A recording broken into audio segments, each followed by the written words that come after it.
Justine's saying.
Please rise in body or spirit for our opening song, number 360 in the gray hymnal, Here We Have Gathered. Lyrics are also on your screens.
Welcome.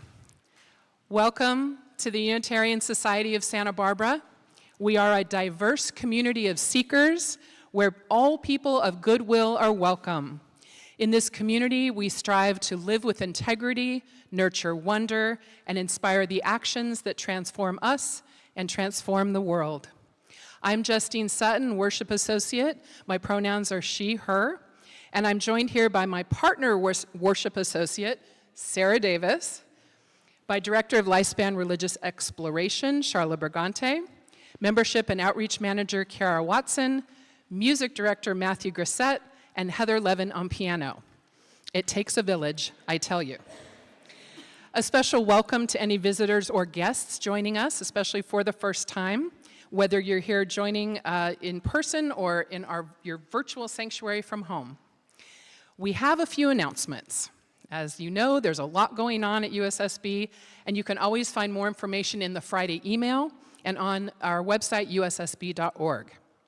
So first, we have the Alliance meeting the first Friday at 2 p.m., which is this coming Friday the 6th. Susan Dempsey will share some stories from her life. So we will hear all about Susan. Our next Vesper service is Tuesday, February 3rd at 6:15, right here in the sanctuary.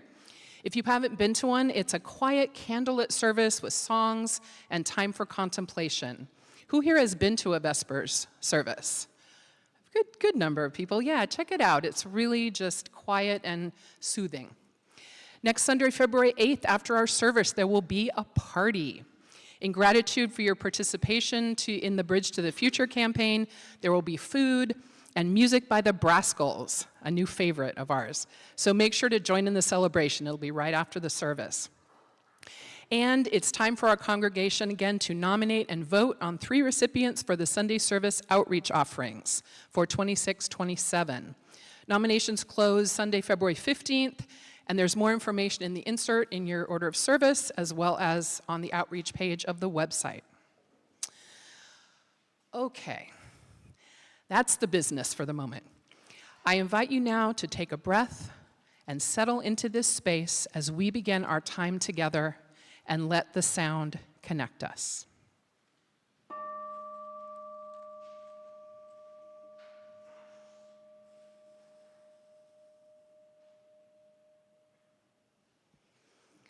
At home, if you have a chalice or a candle to light, this is the time to do that.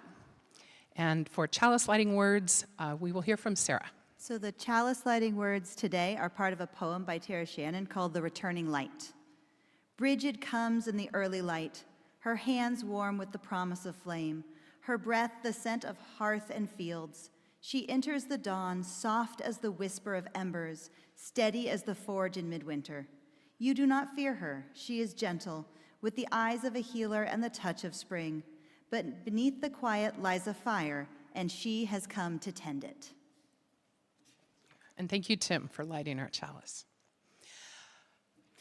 Every week, we look for at least one good thing out in the world to help uplift our spirits. The one good thing this week happened on Friday. All across Santa Barbara County, people took part in a widespread day of action against ICE. There were public demonstrations, student walkouts, and fundraisers in support of immigrants, all as part of the larger nationwide general shutdown. Raise your hand if you participated. Wonderful.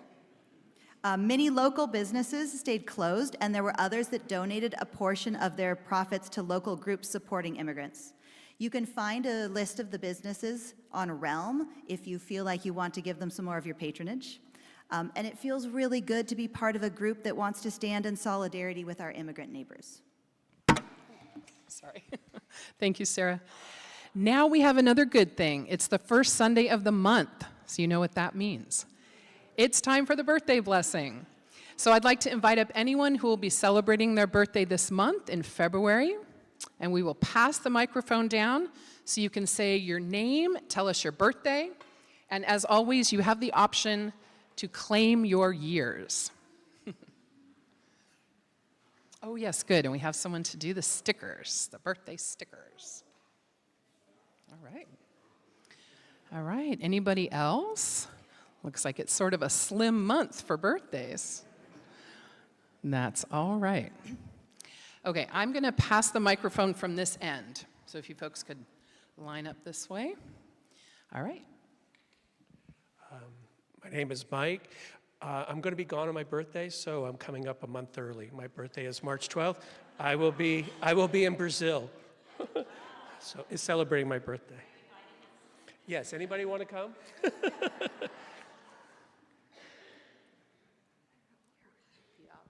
What are we doing? So tell us your birthday. My birthday is February 10th, and I will be 84. And you're Susan. Susan. Susan Newcomb. My birthday is February, oh, thank you. Thank you. My birthday is February 24th, and I was born in 1945.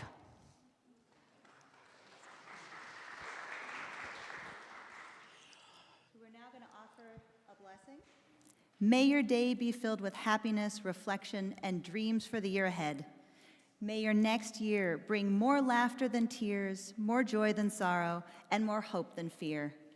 May you be surrounded by good company, good times, and good food. May your path be filled with wonder, purpose, and clarity as you embrace the next chapter of your lives. Happy birthday.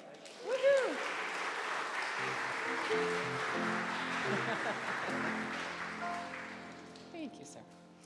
All right, we're going to sing again. So please rise in body or spirit to sing number 155 in the gray hymnal, Circle Round for Freedom.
Good morning, everyone.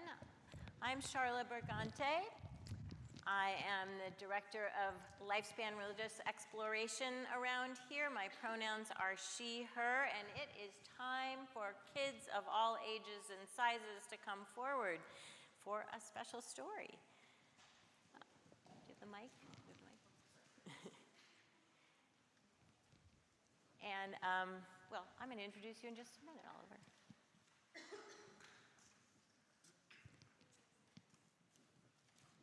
Welcome. Thank you. So Oliver Elliott is joining me this morning. Oliver, do you want to just introduce yourself so people know who you are? Don't forget to be a rock star with that mic. My name's Oliver. I am the father of Everett and Arlo.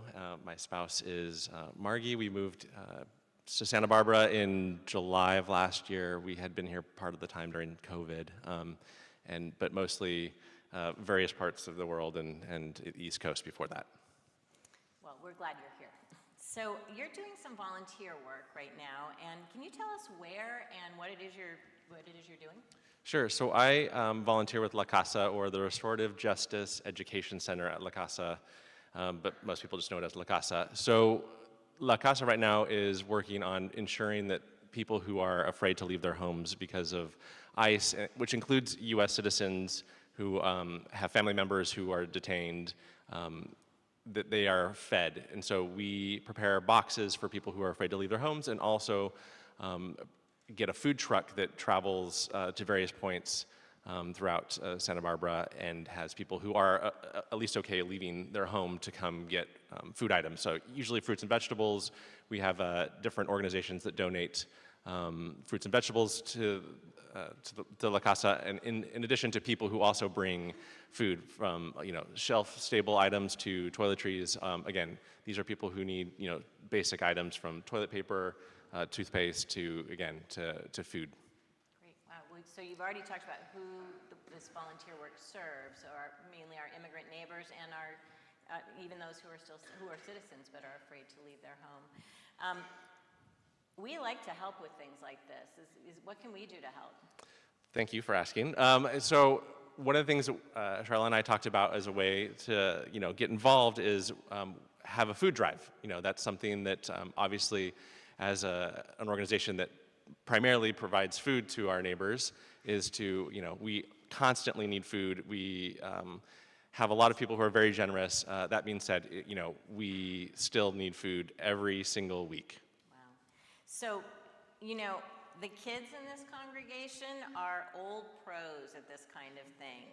They've helped with food drives before. They've run a summer farmers market program to raise money for social justice work that they've done.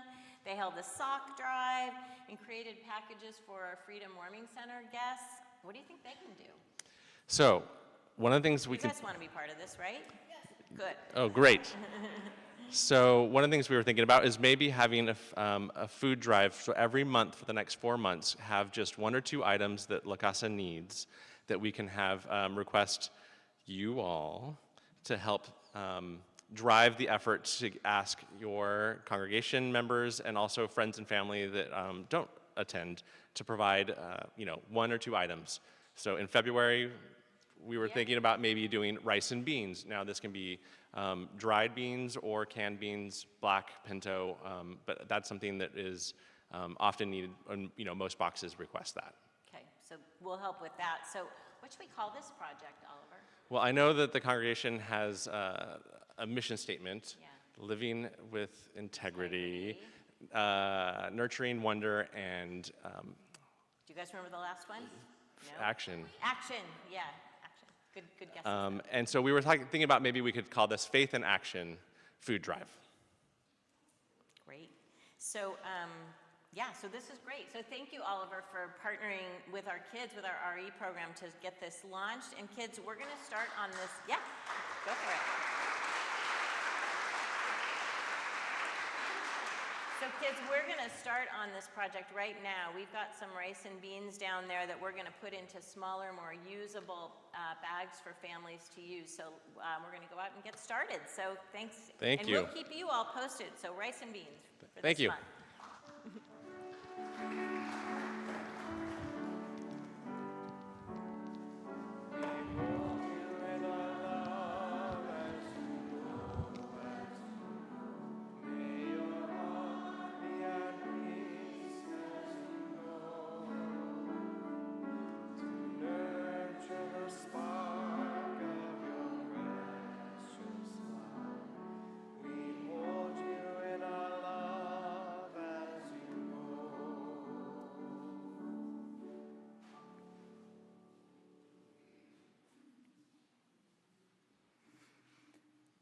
We now turn our attention to the monarch branch. Each butterfly on this branch represents someone who was abducted from our community by ICE over the past year. This week, we don't have an actual number of monarchs to add, so we are going to instead ring the bell once to stand for any people who have been taken from our community. We are all one human family, and we commit to bearing witness until this violence against our neighbors end. Everyone, regardless of immigration status, has the right to be treated with dignity and care, and we reject the violent presence of ICE in our community.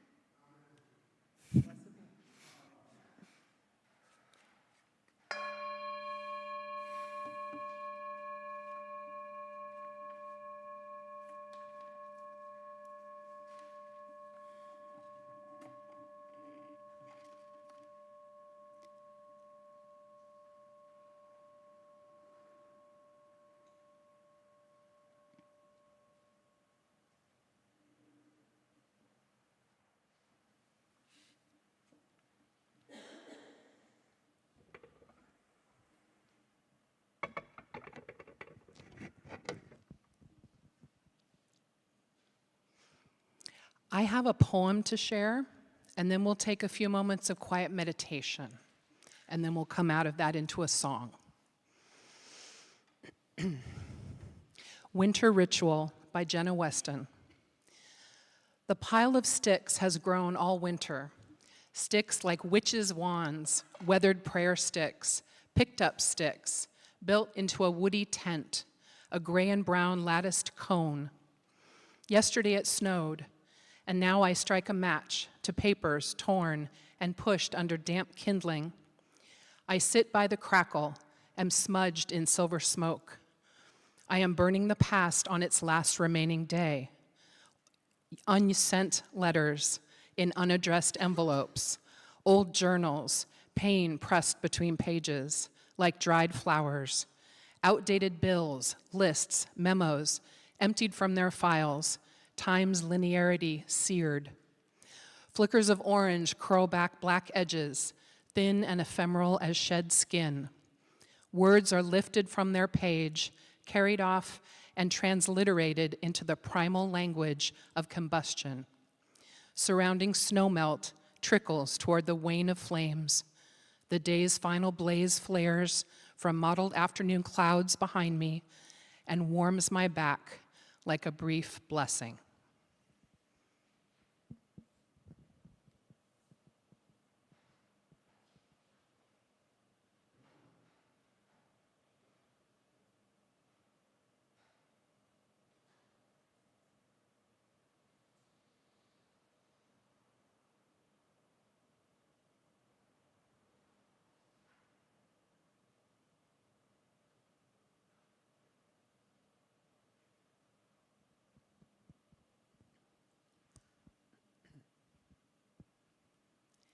I invite you to remain seated now as we sing number 1073 in the Teal hymnal, "The Earth is Our Mother."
And thank you, Tim, for your drumming. And now Sarah. I'm here to give you a brief history of Bridget and Imbolc. And if I've done this right, there will be slides to accompany what I'm saying.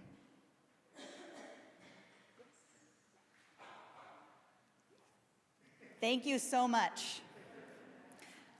All right, before I get started, full disclosure, I majored in classics, and I get really excited about mythology. I do recognize that not everyone shares my excitement, so I will not go into too much detail here. But if you're interested, I suggest you set aside a few hours to go on the internet. For those of you at home, no one will know if you get started right now, but you might want to wait until the end of the service. I'm going to do my best not to totally mess up the pronunciations. I do have many of Bridget's names up here, but I'm not going to read them. Bridget is a goddess from pre-Christian Ireland. She appears as a member of the Tuatha De Danann, who were a supernatural race in Irish mythology.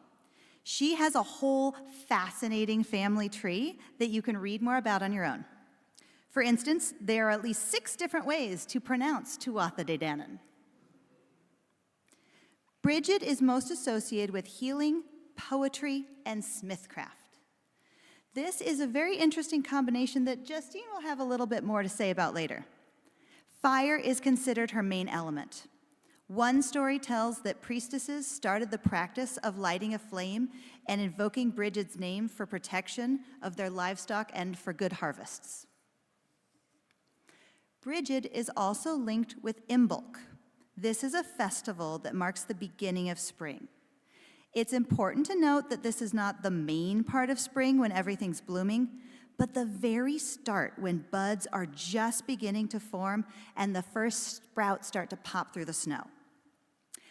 For those of you who never leave Santa Barbara, snow is frozen rain that falls to the ground in many parts of the world in winter.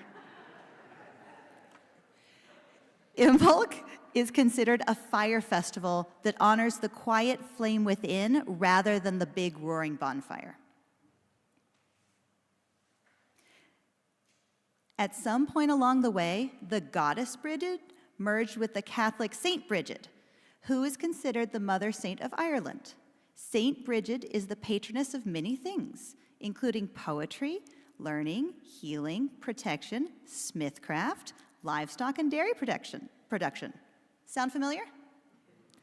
Legend has it when Saint Bridget built her monastery in Kildare, Ireland, she held the custom of keeping a perpetual flame lit. Nuns at the monastery continued tending the flame for hundreds of years until it was extinguished in the 16th century during the Protestant Reformation. St. Bridget's feast day is celebrated on February 1st, along with Imbolc. Traditionally, to celebrate, people wove Bridget crosses and hung them over the doors and windows for protection. Bridget was said to visit one's home on St. Bridget's Eve, and to receive her blessings, people would make a bed for Bridget, and they'd leave her food and drink, and they'd set out items of clothing for her to bless.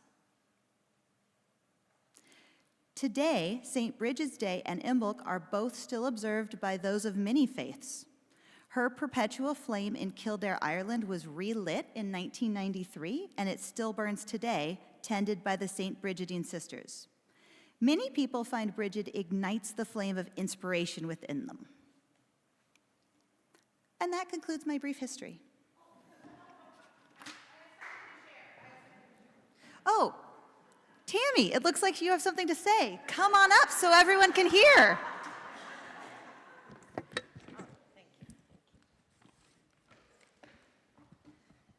Thank you. This is perfect timing. I can't help but notice how fashionable Bridget is in her mini outfits. You're right. She looks really stylish. I wonder how everyone here can look that amazing. I know one place that I can get some of my best outfits, and that's from the Fashion Fling fundraiser that happens here at the Unitarian Society. But Tammy, the Fashion Fling isn't happening until March 20th. Well, that's true, Sarah, but you have just been talking about how Bridget is associated with the very beginning of spring. And right now is just the very beginning of the Fashion Fling season. We need everyone to go through their clothing, looking for items to donate and to make room in their closets. Good point. Traditionally, Imbolc was a time for spring cleaning, so this is very fitting. Okay, so keep an eye out there for more information coming soon. Thank you, Tammy.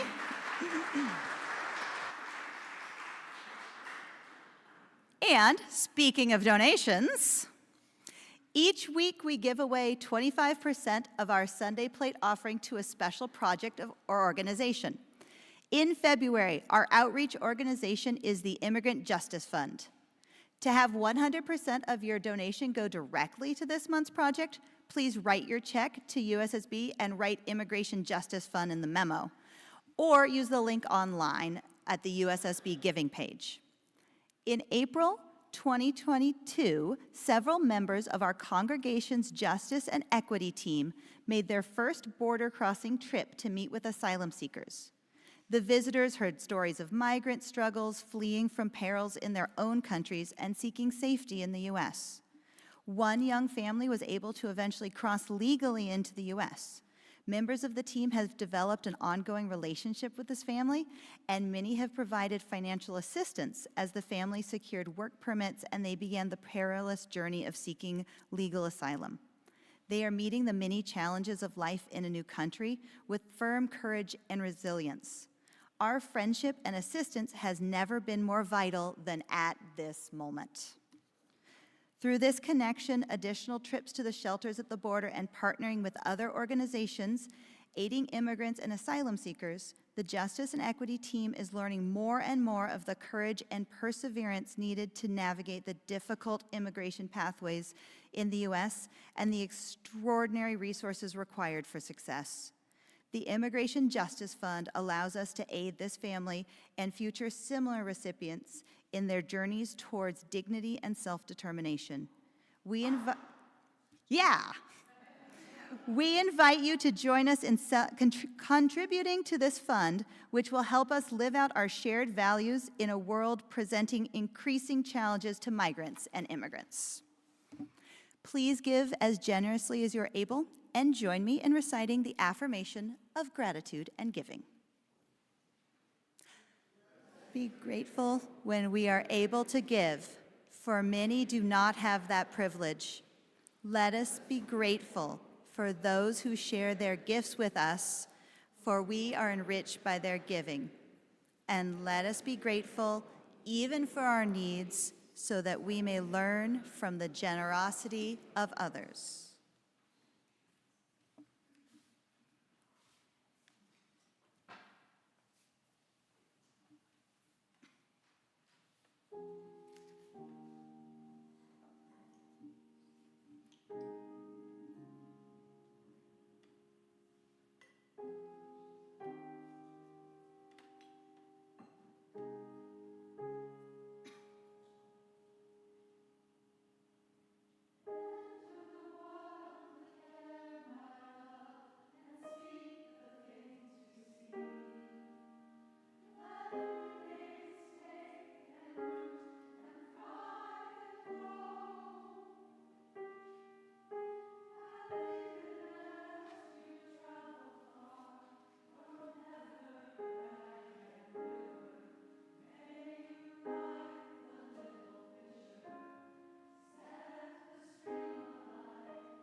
you.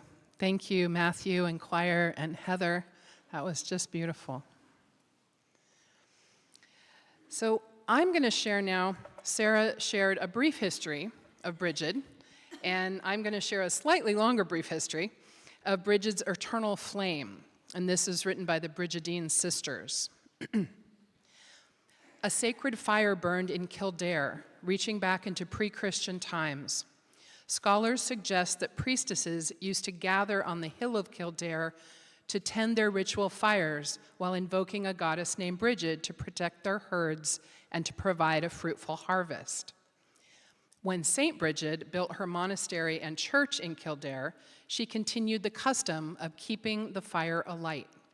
For her and her nuns, the fire represented the new light of Christianity, which reached Ireland's shores early in the 5th century.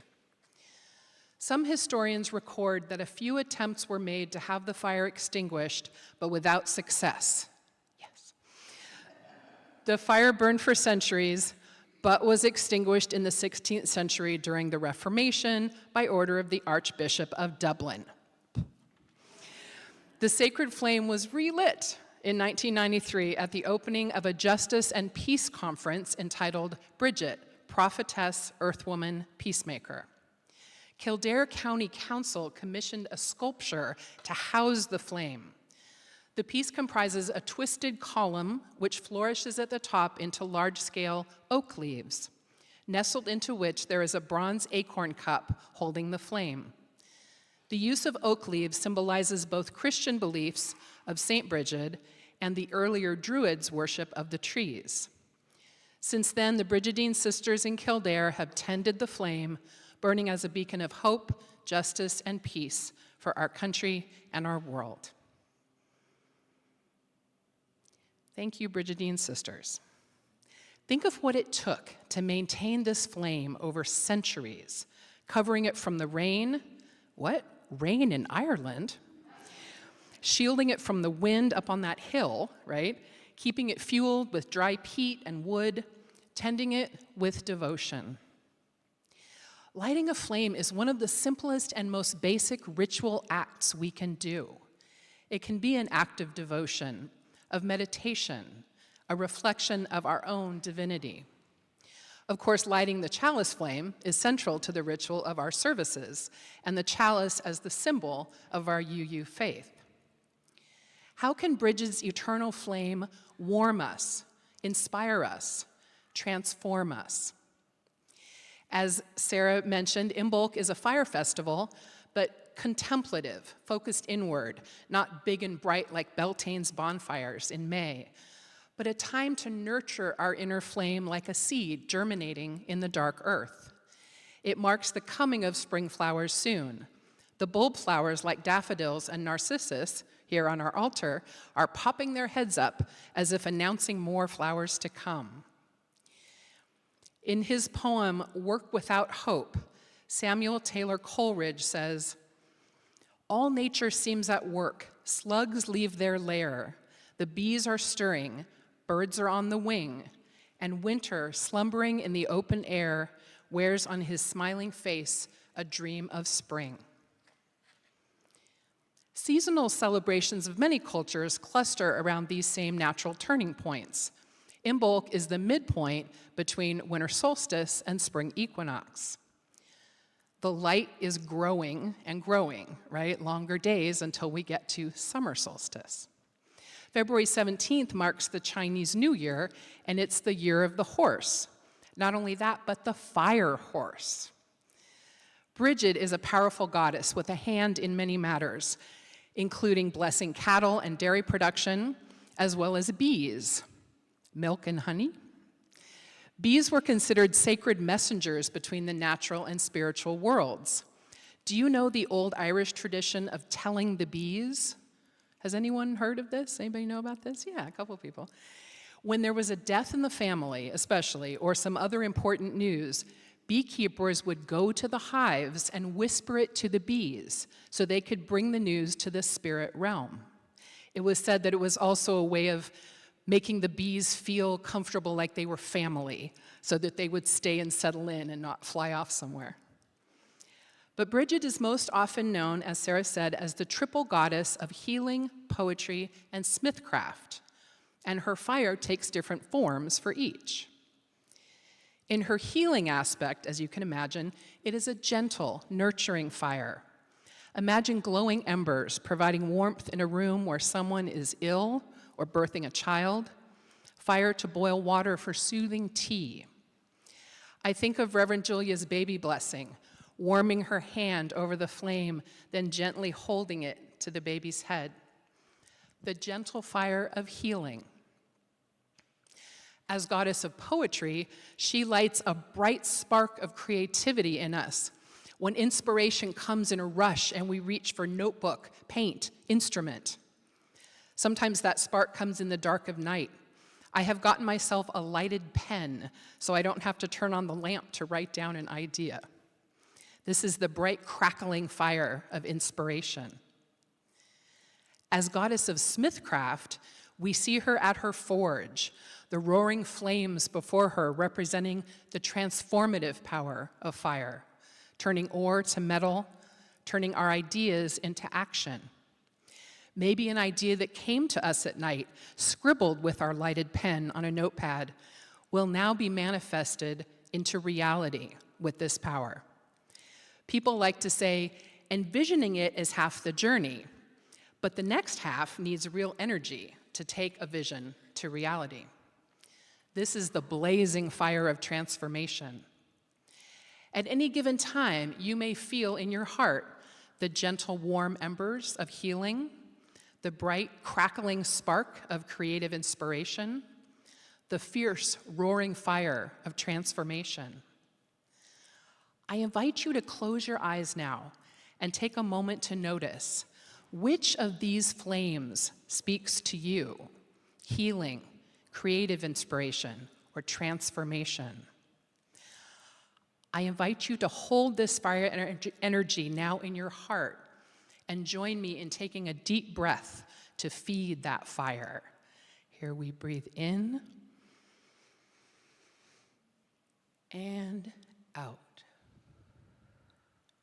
And if you'd like, keep your eyes closed as I end with a prayer to Bridget by Mahata Thomas. Her heart is so bright she can illuminate the darkest of dark in the darkest night. We ask her to bless our creative inspirations with new possibilities. Welcome her graceful guidance into our healing hearts. Remember her promise of spring flowers transformed from seeds. For she walks in blessed beauty, flower petals between her toes, and a dusting of golden pollen on her nose. She will nurture the patient seed held in the bosom of the earth. Blessed be. I invite you now to open your eyes. And please rise in body or spirit for our closing song, number 108 in the gray hymnal, My Life Flows On in Endless Song.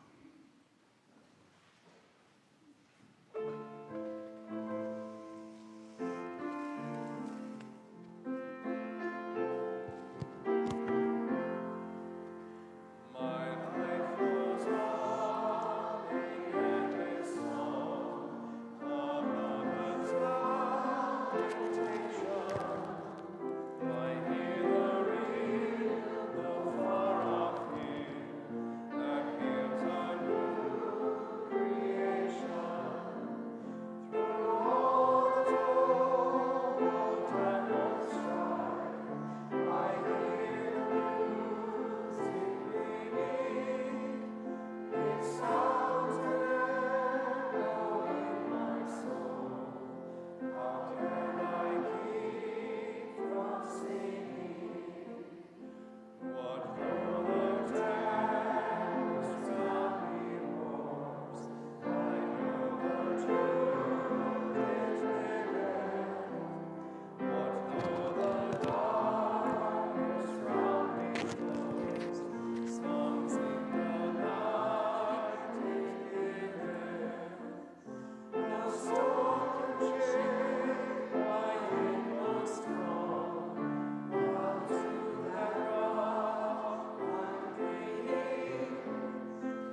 stay where you are.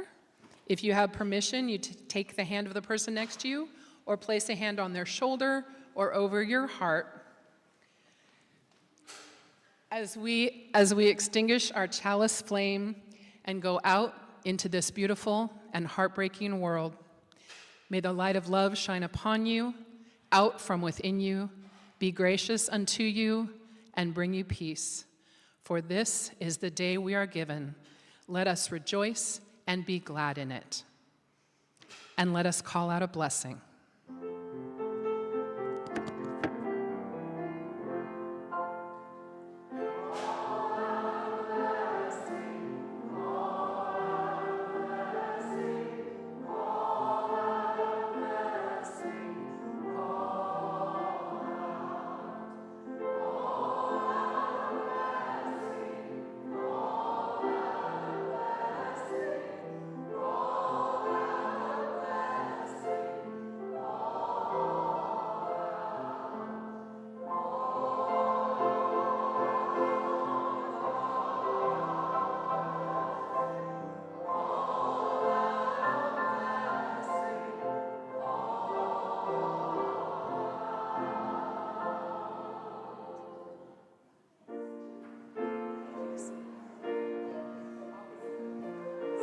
Being